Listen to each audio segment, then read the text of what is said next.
Hey folks, I'm Chris and I'm your Commander Mechanic, here with a special video. The full M21 spoiler is out, and there are some fantastic cards in here that I think are going to see play. I want to highlight a few of them now that look like sleeper hits. The first that I'm excited for is Ghostly Pilferer. This blue weenie looks inconspicuous at first. It's a 2/1 for 2 with the ability to pay to draw a card when it becomes untapped. It also has the ability that lets you draw a card whenever an opponent casts a spell from anywhere other than their hand. And guess what? Commanders aren't cast from players' hand. So this is essentially drawing a card every time a player casts their commander. Additionally, if you've got opponents that are casting cards out of exile or out of their graveyard, this is a great way for you to get value from that. Remember that this is a cast trigger as well. So if your opponent casts the spell, you get the draw, and then you can still respond to the spell on the stack, meaning you can probably counter that spell. And don't discount the last ability either, to discard a card to make Ghostly Pilferer unblockable. A free discard outlet is always useful in a lot of decks. The next I'm excited for is Contagious Snoop. Ironically, Contagious Snoop looks inconspicuous. For red, this 2/2 lets you play with the top card of your library revealed, and you can cast goblin spells from the top of your library. As long as the top card of your library is a goblin card, Contagious Snoop has all activated abilities of that card. This is exciting because this is enabling some infinite combos, and this is getting some competitive players really excited. All you need is Contagious Snoop and any tutor for goblins, like Goblin Recruiter or Boggart Harbinger. As long as the top card of your library is Kiki-Jiki Mirror Breaker, you can activate Contagious Snoop to make a copy of Contagious Snoop. And with that chain, you get infinite Contagious Snoops. With the last in the line of Contagious Snoops, you copy your tutor target, Recruiter or Harbinger, to put something like Mog Fanatic on top of your library, and sacrifice your multitude of goblins to ping down the table. It's a really efficient package that I can see why competitive players are excited about.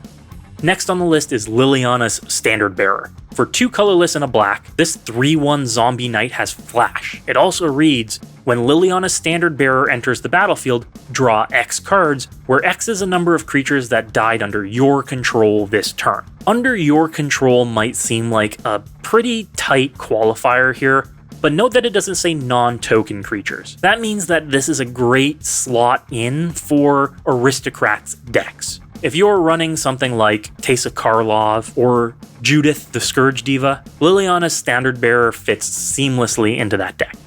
Next up is Drac the Crown Scourge. The only new legendary creature I'm taking a look at right now, Drac the Crown Scourge looks interesting. For just 2 colorless and a red, he's a 5/4 flyer. However, can't attack unless you control 4 or more artifacts. In our format, that's not hard to do, but it's this last line of text that gets me excited.